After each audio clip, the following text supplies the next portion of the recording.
인간은 태어날 때부터 수고하고 무거운 짐을 지고 태어납니다.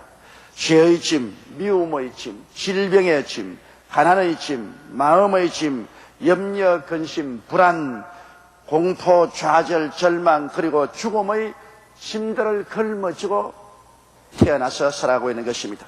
더구나 현재 IMF 체제하에서 국민 전체가 내일에 대한 불확실성으로 인한 불안과 실직, 파산 등의 무거운 짐에 우리는 시달리고 있습니다.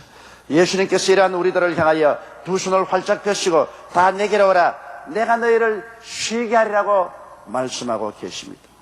도대체 예수님은 어떤 분이시기에 국가도 이웃도 감당치 못하는 무거운 짐진 자들을 하나 없이 내게로 오라고 말씀하고 계시는가요? 첫째로 우리가 알아야 될 것은 예수님께서 이 말씀을 하실 때는 예수님이 능히 우리를 도울 수 있는 실력이 있기 때문에 그런 것입니다. 실력이 없는 사람이 수고하고 무거운 짐진 자들은 다 내게로 오라, 내가 너희를 편히 쉬게 하였다고 말했다면 이 사람은 정신병자인 것입니다.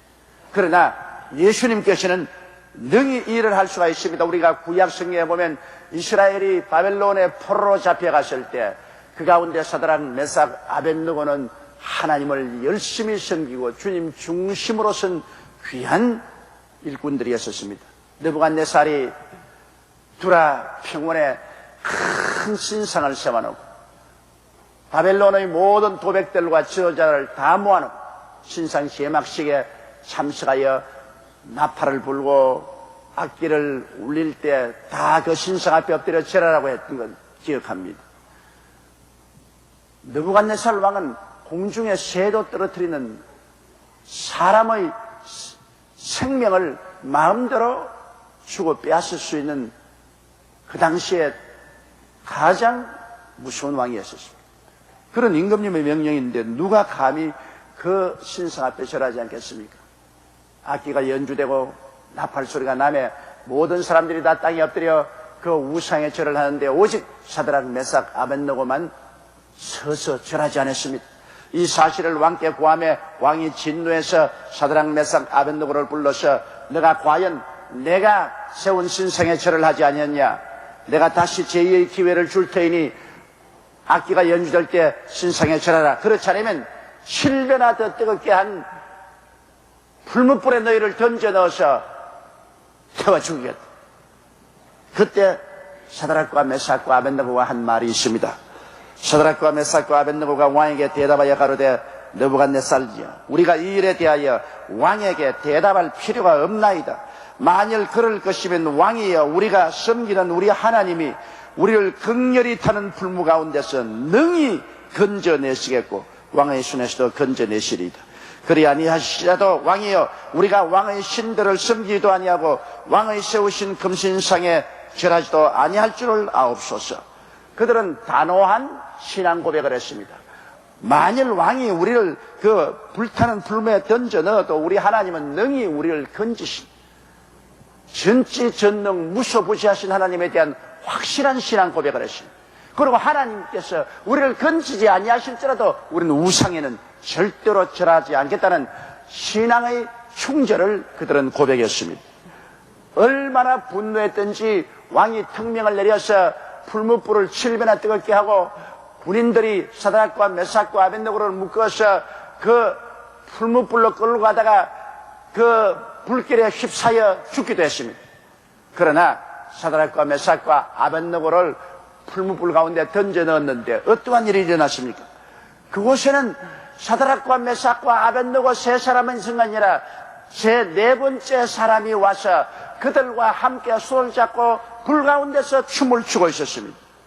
다니엘서 3장 24절로 25절에 보면 때 느부갓네살 왕이 놀라 급히 일어나서 모사들에게 물어가로되 우리가 결박하여 불 가운데 던진 자는 세 사람이 아니었느냐?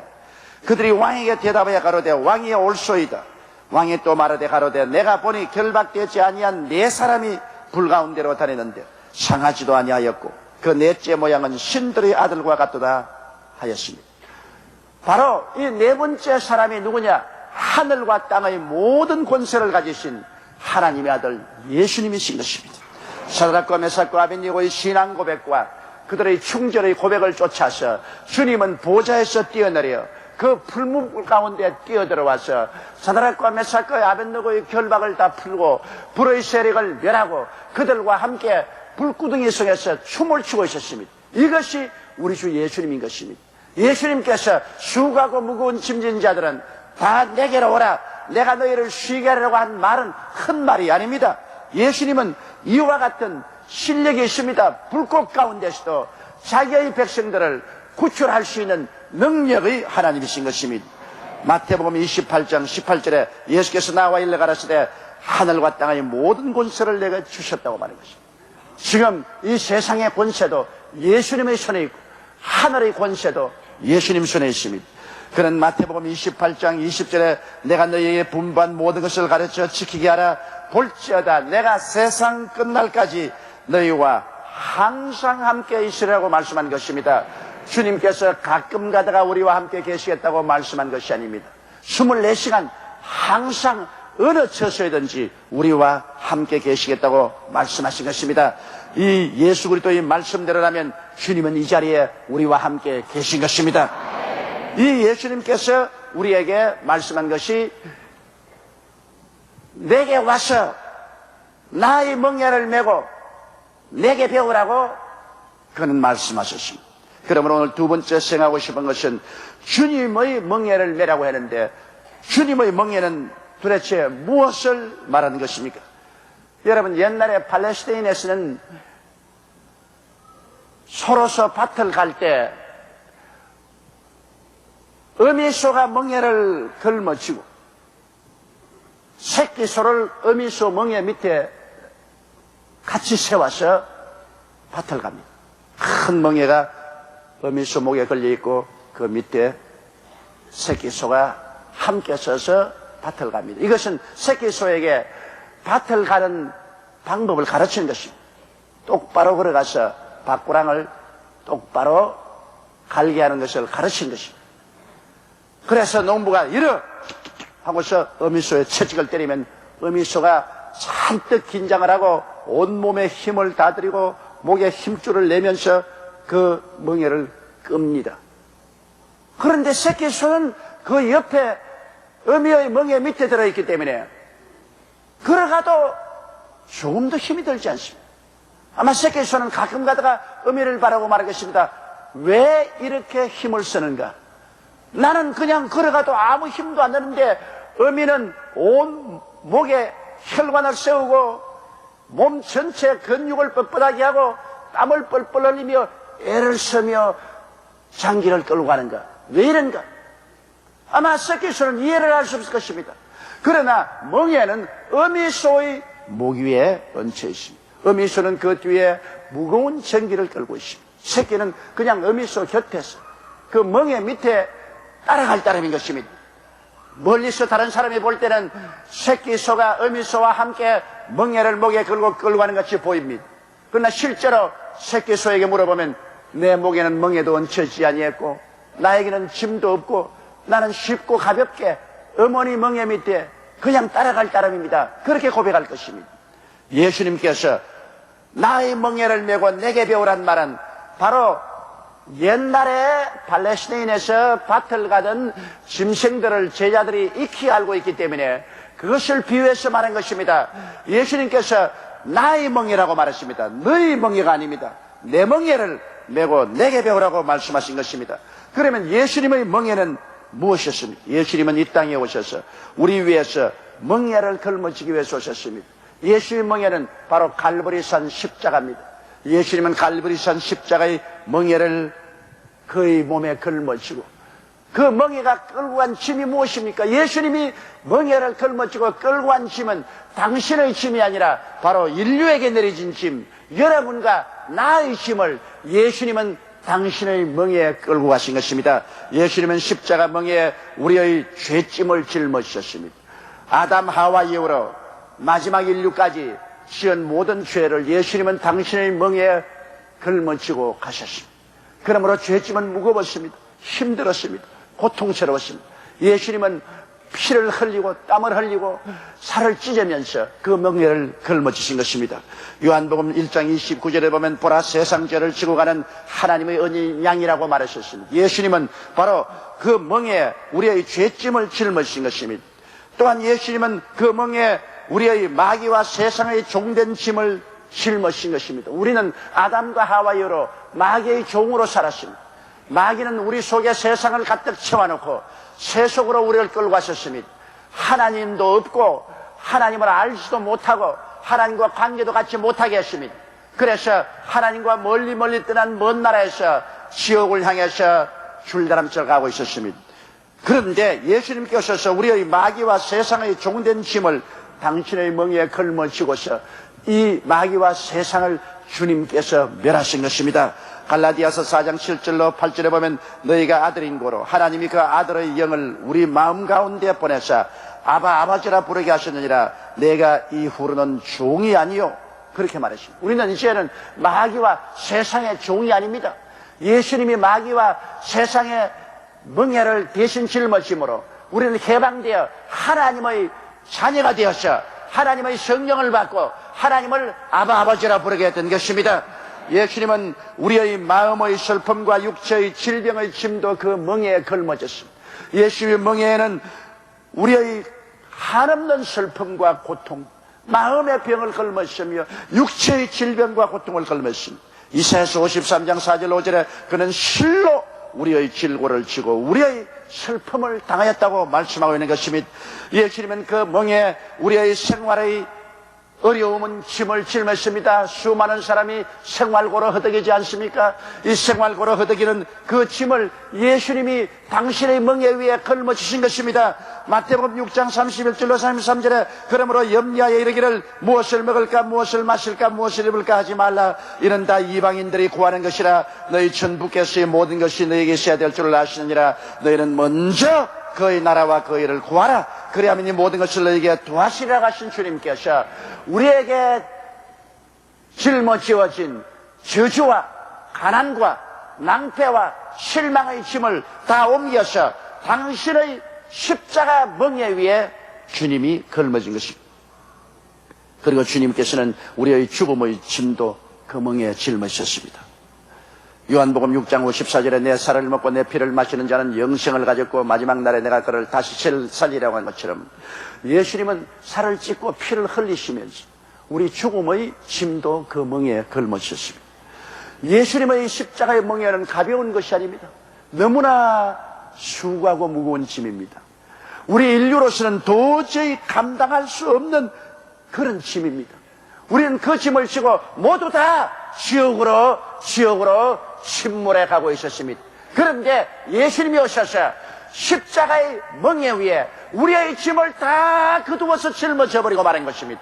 예수님이 십자가 멍에 위에 우리의 짐을 짊어지고 땀을 흘리고 피를 흘리고 살을 찢고 온갖 고통을 다 당하셨습니다. 그러고 난 다음에 주님께서 오늘 우리에게 손을 활짝 내밀고 뭐라고 말씀합니까? 수고하고 무거운 짐진 자들은 다 내게로 오라. 내가 너희를 쉬게 하리라. 너희는 내게로 와서 나의 멍에를 메고 내게 배우라. 주님께서는 나의 멍에를 메라는 것은 나의 멍에 밑으로 돌아와라는 것이죠. 어미소가 멍에를 목에 걸고 끌 때 새끼소를 그 멍에 밑으로 들어오라고 하는 것처럼 주님은 오늘 인류들에게 예수님의 십자가 멍에 밑으로 들어오라고 말하는 것입니다. 왜 너희가 짐을 지고 있느냐?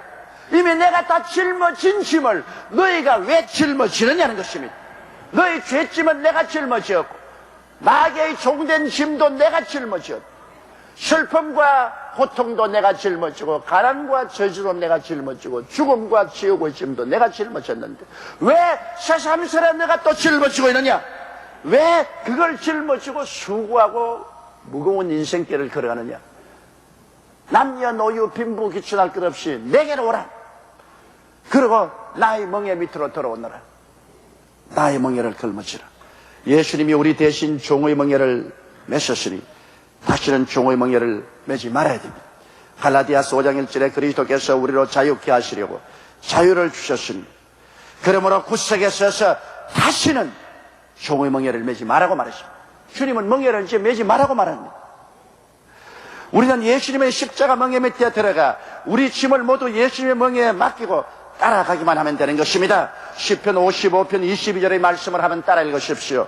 내 짐을 야훼께 맡겨버리라. 너를 붙드시고 의인의 요동함을 영영이 허락지 아니하시려다.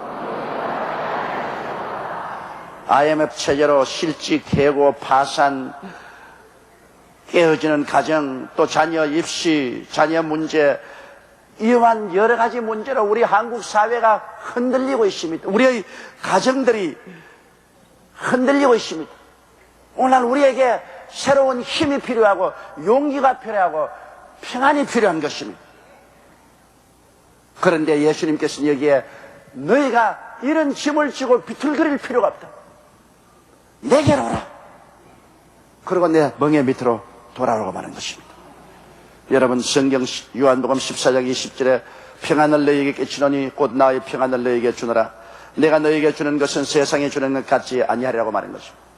세상에 주는 평안은 금시 주었다가 그 다음 빼앗아버립니다. 예수님이 주는 평안은 그리스도의 멍에 밑에 들어가면 영원히 내 짐은 옮겨지고 내 마음속에 평안이 가득 차게 되는 것입니다. 염려, 근심, 초조, 절망, 죽음이 사라지고 마는 것입니다. 그러므로 여기 세 번째 주님께서는 내 멍에 밑에 들어와서 살아가는 길을 배우라고 말하십니다. 오늘 수많은 사람들이 예수님의 멍에 밑에 들어가서 주님을 따라가는 길을 배우지 못하기 때문에 그리스도가 주는 그 자유와 해방과 평안을 누리지 못합니다. 예수님의 십자가 멍에 밑에 들어가서 예수님과 함께 살아가려면 예수님이 뭐라고 말하십니까? 나는 마음이 온유하고 겸손하니 나의 멍에를 메고 내게 배우라고 말한 것입니다. 우리가 마음의 온유함을 배워야만 되는 것입니다. 빌립보서 2장 5절로 8절에 너희 마음에 너희 안에 이 마음을 품어라. 곧 그리스도 예수의 마음이니 그런 근본 하나님의 본체시나 하나님과 동등됨을 취할 것으로 여기지 아니하시고 오히려 자기를 비어 종의 형체를 가져 사람들과 같이 되었고 사람의 모양으로 나타나셨음에 자기를 낮추시고 죽기까지 복종하셨으니 곧 십자가에 죽으심이라. 온유한 마음이라는 것은 길을 잘 들인 마음을 말합니다. 여러분, 말을 길을 잘 들이면 주인이 타고 마음대로 다닐 수 있잖아요. 소를 길을 잘 들이면 마음대로 밭을 갈 수 있죠. 개를 길을 잘 들이면 오라면 오고 가라면 가지요.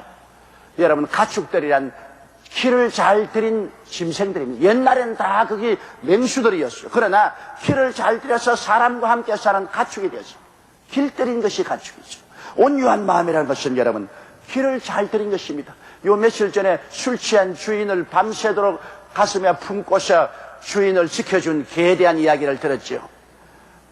주인은 개망나니가 돼가지고서 술이 취해 길거리에 쓰러졌는데 이 개는 주인을 깨우려고 어깨의 모든 옷을 다 물어뜯고 머리털을 다 물어뜯고 일으키고 그래도 안 되니까 자기 배를 굶으면서 주인 위에 자기 몸으로 엎드려서 감싸서 주인이 얼어 죽지 않게 만들었다. 내가 보니까 그 주인보다 개가 훨씬 좋은 거야. 주인은 개 같고 개는 사람 같은 거야. 이거 얼마나 길들임을 잘 받은 온유한 짐승입니까? 여러분, 사실은 우리가 쉽게 나쁜 것을 보고 개 같은 인생이라고 말하는데 그렇지 않습니다. 개는 이렇게 주인이 개망난이라도 주인은 주인으로 섬기는 것입니다. 우리가 마음의 온유함이라는 것은 이렇게 길들임을 받아서 여러분, 아주 개떡 같은 주인도 개가 섬기는데 우리는 만군의 하나님을 정말 마음을 다하고 뜻을 다하고 정성을 다하고 목숨을 다하여 섬길 수 있는 그런 마음이 되어야 되는 것입니다. 이것이 바로 온유한 마음입니다. 그래서 길들임을 잘 받으면 순종하고 따라가죠. 앞으로 가자 하면 가고 뒤로 가자면 가고 안전으로 남고 서라면서 내 고집대로 살지 않냐고 주님 뜻대로 삽니다. 온유한 새끼가 어미가 가는 대로 그 멍에 밑에서 따라가지 않습니까? 이러므로 온유한 마음은 순종하고 잘 따르는 마음입니다. 예수님께서는 온유한 마음을 배워라. 나는 굉장히 온유하다고 예수님 말씀. 나는 아버지 하나님이 명하시면 죽기까지라도 복종한다. 아버지가 십자가 걸머지라면 십자가 걸머지고 죽으라면 죽는다. 나의 온유함을 배워라. 그러므로 천방지축으로 뛰는 마음에 길들임을 받게 하라. 순종을 배워라. 우리 신앙생활 가운데 가장 중요한 것은 하나님을 따라가는 마음인 것입니다. 순종하는 마음인 것입니다. 내 고집대로 내 마음대로 사는 것이 아닙니다. 순종이 제사보다 낫고 하나님의 말씀 듣는 것이 수양의 기름으로 드린 것보다 낫다고 성경은 말씀하고 있는 것입니다. 순종해야 예수님의 십자가 멍에 밑에서 우리가 따라갈 수 있지 않습니까? 그 다음 주님은 겸손한 마음을 배우라고 말했습니다. 겸손한 마음이란 자기를 자랑하거나 자기를 의뢰하지 않은 마음인 것입니다. 잠언서 3장 5절로 6절에 너는 마음을 다하여 야훼를 의뢰하고 내 명철을 의지하지 말라. 너는 범사의 그를 인정하라. 그리하면 내 길을 지도하시려. 겸손한 마음은 자기를 자랑하거나 자기를 의뢰하지 않은 마음인 것입니다. 주 예수님과 하나님을 자랑하고 주 예수님과 하나님을 의뢰하는 마음인 것입니다. 그리고 겸손한 마음이라는 것은 주님을 굳세게 믿는 믿음을 말하는 것입니다. 겸손한 사람은 자기를 의지하지 않냐고 주님을 죽도록 의지하는 것입니다. 눈에 나무 정가 안 보이고 귀에는 아무 소리 안 들리고 손에는 잡히는 없어도 한번 믿었으면 그대로 믿음으로 따라 나가는 것을 말하는 것입니다. 베드로전서 5장 6절로 7절에 그러므로 하나님의 능하신 손 아래서 겸손하라. 때가 되면 너희를 높이시리라. 너희 염려를 다 주께 맡겨버리라. 이는 제가 너희를 권고하시리라. 하나님 앞에 전적으로 맡기고 전적으로 의지하는 것입니다. 여러분, 이스라엘 백성이 하나님의 강한 순간 편팔로 애굽에서 300만이 따라 나왔으나 그들이 광야에서 다 죽고 적과 꿀려는 땅에 못 들어간 이유는 그들이 온유하지 아니었습니다. 길들임을 받지 않고 순종을 안 했고 겸손하지 않았습니다. 겸손해서 환경을 바라보지 않고 주님을 절대로 의지하고 따라가는 겸손한 마음이 있지 않고 어디 하나 자기들 고집을 내세우고 자기가 아는 체하고 자기들 주장을 했습니다. 나는 이런 이야기를 읽어본 적이 있습니다. 어느 가정에 어린 아들이 있었는데 정말 피아노를 잘 쳐요. 피아노에 천재적인 소질이 있습니다. 그러나 그를 가르칠 만한 선생이 오직 한 분밖에 없었습니다. 그러나 그 선생님은 이미 은퇴하셔서 학생을 받아들이지 않습니다. 그러나 어머님이 그 어린아이를 데리고 그 선생님에게 가서 한 번만 이 어린아이의 피아노 연주를 들어달라고 그랬습니다. 그래서 선생이 허락하는데 그 노 선생 앞에서 어린아이가 피아노를 치는데 그게 불꽃같이 번뜩이는 천재성이 보였습니다. 선생님은 이미 은퇴해서 제자를 다시 안 받아주려 했지만은 이 어린아이의 피아노 솜씨를 보고는 그 마음에 불꽃이 올랐습니다. 이놈을 내가 키워야 되겠다. 그래서 그 선생이 온 정열을 다 퍼부어서 이 어린아이에게 피아노를 가르쳤습니다. 이 어린아이가 청년이 됐을 때 그는 아주 유능한 피아니스트가 되었습니다. 그가 데뷔하는 날 음악당에는 사람들이 꽉 들어찼습니다. 선생님은 2층에 앉아 있는데 이 청년은 피아노를 연주했습니다. 한국조 연주할 때마다 사람들은 모두 다 매료되었습니다. 사람들은 앙콜 박수를 치고 그리고 돈을 던졌습니다. 그가 연주하는 피아노 밑에는 돈이 1불짜리, 10불짜리, 20불짜리가 수북이 쌓였습니다. 연주가 끝날 때마다 사람들은 감격해서 와서 그냥 돈을 던졌습니다. 박수를 쳤습니다. 그런데도 불구하고 이 청년은 발코니 위에만 쳐다보고 있습니다. 사람들이 이상하게 생각했습니다. 이 청년은 박수 치는 사람도 바라보지 아니하고 그 발밑에 떨어지는 수많은 지폐도 바라보지 아니하고 오직 고개를 들어 발코니만 쳐다보고 있습니다. 일제히 사람들이 눈을 돌이켜 쳐다보니 그 발코니 위에 백발이 성성한 선생이 앉아서 그 제자를 보고 고개를 끄덕끄덕하면서 그런 소로 중얼했습니다. 그래, 항상 위만 쳐다보라. 박수를 치는 사람을 쳐다보지 말고 발밑에 떨어지는 돈을 바라보지 말고 항상 위만 쳐다보라. 항상 위만 쳐다보면 너는 끝없이 발전할 것이다. 여러분, 저는 그 이야기를 듣고 저희 마음속에 감동을 느꼈습니다. 우리가 이 세상에 아무리 부귀영화 공명이 많다고 할지라도, 또 그렇지 않고 낭패와 실망과 고통을 당할지라도 우리가 위만 쳐다보고 살아가야만 되는 것입니다. 거기에는 하나님이 계시고 그 우편에 예수 그리스도가 앉아 계신 것입니다. 우리가 하나님을 바라보고 온유하여 순종하고 겸손하여 하나님께 모든 것을 의지하고 맡기면 우리는 예수 그리스도의 십자가 밑에 들어가서 그리스도와 함께 인생을 살아갈 수가 있는 것입니다. 주님은 영원히 우리의 짐을 십자가로 청산하신 분이신 것입니다. 우리가 온유하고 겸손하게 주님을 따르고 굳세게 믿고 의지하면, 그리고 간절히 기도하여 우리의 짐을 다 주님께 내어 맡겨버리면 예수님의 십자가 명의 그늘 밑에서 행하게 되고 우리의 삶은 쉽고 가볍게 살아갈 수가 있게 되는 것입니다. 여러분, 예수님은 지금도 우리의 짐을 지시는 하나님이신 것입니다. 시편 68편 19절을 한번 따라 말씀해 주십시오. 날마다 우리 짐을 지시는 주, 곧 우리의 구주이신 하나님을 찬송할지로다. 이 예수님께서 여러분을 향하여 오늘 손을 내밀고 IMF 한파로서 개인, 가정, 생활, 자녀, 사업 모든 것이 뒤어 흔들리고 불안하고 깨어지고 무너질 때, 수고하고 무거운 짐진 자여, 왜 내가 짐을 지느냐? 왜 너가 짐을 지느냐? 다 내게로 오라. 그 짐 내가 십자가로 다 걸머졌으니 그 짐 내 십자가에서 내려서 짊어지지 말고 내게 맡기고 내 십자가 밑에 들어와서 나와 함께 가자. 나는 마음이 온유하고 겸손하다. 너도 온유해서 순종하고 겸손해서 하나님 믿고 나오면 내가 책임져 주마. 내가 다 걸머쥐고 가주마. 내가 도와주마.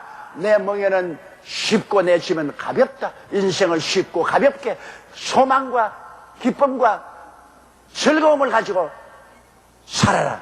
그렇게 주님께서 말씀하십니다. 오늘 이 주님을 향하여 우린 두 손을 활짝 들고 천부의 여지없어서 손 들고 믿. 주여, 내 짐을 다 주님께 맡기고 온유하고 겸손한 마음으로 주님 십자가 밑에 들어가서 주님을 따라가며 살겠나이다. 새로운 신앙 고백을 하고 오늘 예배를 마치고 나갈 때 짐 다 예수께 맡기고 쉽고 가볍게 나가십시오. 불꽃 가운데서 사드락과 메삭과 아벳네고를 건진 예수님은 오늘날 이 세상의 불꽃 가운데서 여러분과 나를 건져 주시는 것입니다. 우리 다 같이 고개 숙여 기도드리겠습니다. 전능하시고 거룩하신 우리 하나님 아버지, 예수님을 보내주셔서 주님이 우리 위해서 멍에를 걸머져 주신 것을 감사합니다. 예수의 멍에가 인생고를 다 걸머지시고 이제 우리를 십자가 밑에 들어와서 함께 가자고 말씀하십니다. 내가 너희 짐과 너희 고통을 다 짊어지셨으니 내 십자가 멍에 밑으로 돌아오라는 주님 앞에 우리 다 나오게 도와주시옵시고 우리 짐 다 주님께 맡겨버리고 쉽고 가볍게 주님과 함께 즐겁게 인생을 살아가게 도와주시옵소서. 오직 순종과 믿음으로 우리가 주님의 기적을 의지하고 살아가게 도와주옵소서. 예수님 이름으로 기도드리옵나이다. 아멘.